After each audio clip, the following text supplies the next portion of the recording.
adoka chere mabi yangu tinokutambirai kunhau dzomanhoko dzozorwa chipfumba mwedzi uno wakukadzi. Nyasi kweru kwamukirira kupinda nyahwa kwaridziwa kwenje kuhurumende kwai akasiya basa mututo anga aripo kare mumiriri wehurumende kuMozambiki Douglas nyika yaramba afukara chega. Kwai nyika yaramba afukara chega nonyaya yodziwa mupengori.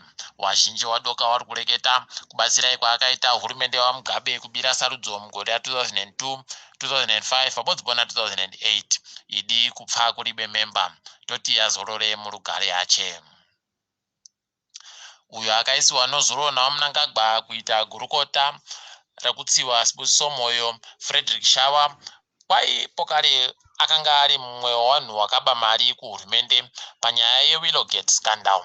Kubiwa kwakaita mari nyaya yeWillowgate iyi kwakaita kuti asiye basa muhurumende kwaaisiya bva achienda kuita kumiriri wehurumende kunzvimbo dzakasiyana-siyana.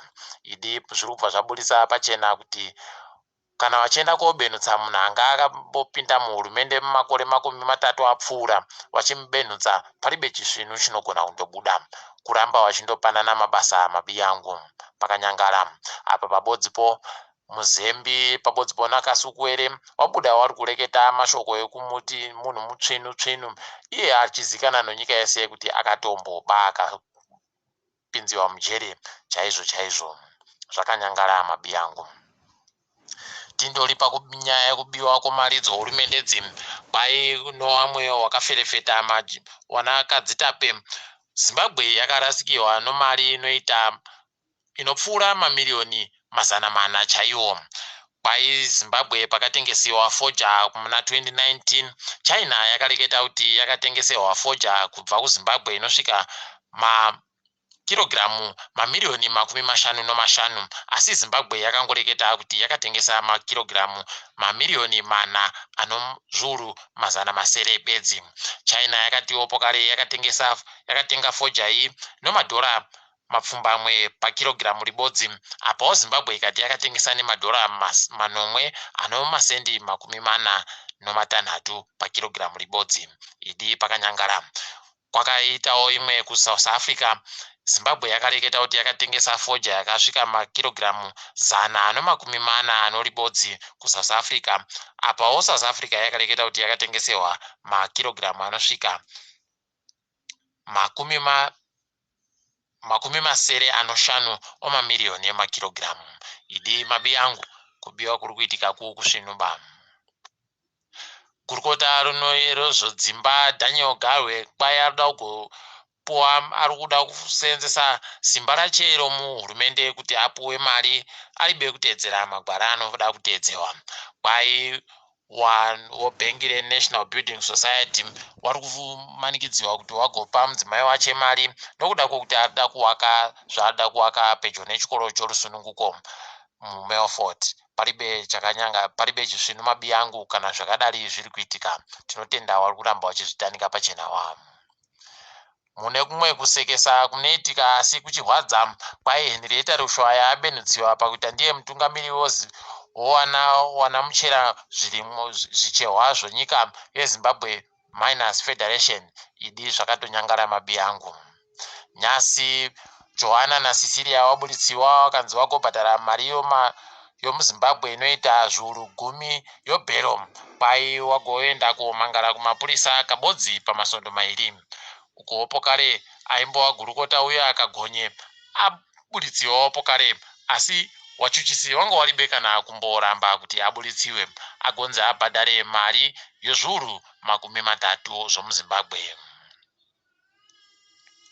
Guta reHarare riri kuronga futi umwe murambatsvina kureketa kuno watobuditsa masoko achiti wanhu wese wakawaka tusitoro tudiki zvisiri pamutemo kutenderedza guta rese kubvira kumarokesheni kusvikira mugutamu wari kufanira kuti watuparadze kuzuva ro19 risati rasvika romwedzi uno. Wati iwo wari kutoda kuuya kuenda koondomora zvese. Idi pakanyangara mabi yangu. Zvemunyika medu zviribe anogoziva kuti zvinotekaira sei kureketa kwaNyasi wanhu wandomukira kundonzi mariyo madhora mashanu yobepa ichadikana kusenza wari kutengesa wese wamukirira kundoiramba kubvira kumakombi wese wari kundoiramba pari bagoziva kuti sei yarambiwa idi onhamo anondoramba ari onhamo kana waine guchu rawo idi itoita bawo kuti ugone kutuchinja iite imwe mari pamusika wemari yokunze kwenyika nyasi mari yokuamerica ibodzengi iri kutengewa nemadhora 30 ano masendi 30 anonomwe papiwa mari inoita mamiriyoni 34 nyasi. Titatamuke kuenda pasi rese. Namibia yarohwa nechirwere chinouraya mombe chomahwanda chefoot and mouth disease.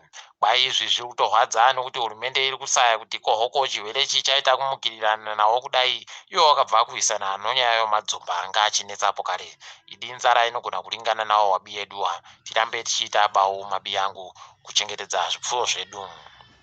Malawi yagoti iyo icharamba ichiseenzesa kamushonga kokudzivirira dzihwamupengo koAstraZeneca pabodzi pono Nigeria.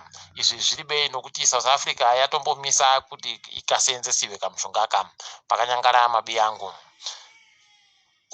Kusudhani kuna wana gurukota 5 wadzokera panzvimbo dzawo vanoti wokudzivirira kwenyika wozvokutongwa wanoona nezvechitendero womvura pabodzi pono pfundoyo pamusoro. Idi tinoimba kuti nyika iyi ichagweta kudekara kusvinu. Nyika iyo UAE yaita imwe nyika 5 dzaendesa chitundu musere kure kunobatana neimwe nyika isiri yatinogara ino. Toramba tichiwatenda nokubudirira tichindokushuwirawo kuti dai zviri kwedu. Tiri papo mabiyangu todifambira pano ndini Mhanduwe Wonhawu.